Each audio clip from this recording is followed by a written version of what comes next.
Nós também diremos a parlamentário novo com diferente reunião e lei que tem que atender. Nós também introduzir interrupção, caminha com o parlamentário não por interromper outro para se pergunta, também tem vragen uurtje, caminha com por chamar ministro e webs para se pergunta.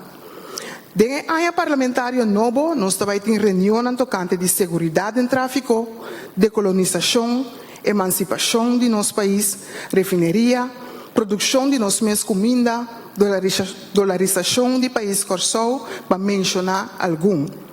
Também nosso comissário trata pressuposto do país, é direito sagrado que o parlamento tem para decidir como fundo público está querendo usar dentro do nosso país.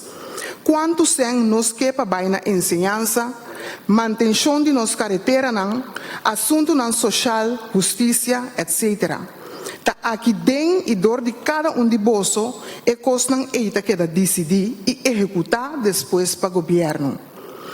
Colega Mita serei a parlamentário aqui com satisfação enorme, mirando que o parlamento aqui está claro para seguir representar seu povo com honor, dor de seguir controlar o governo e vincular com o bem-estar de nosso país.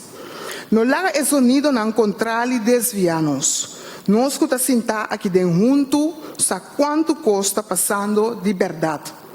Nós não pretendemos que nos ayega, pero custa seguro. Nos puxa para alcançar a meta para qual nos aguardo chamar.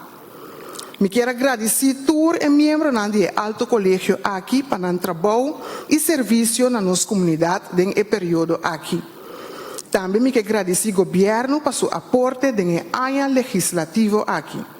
Uma palavra de agradecimento também para o staff e personal de chefe do parlamento.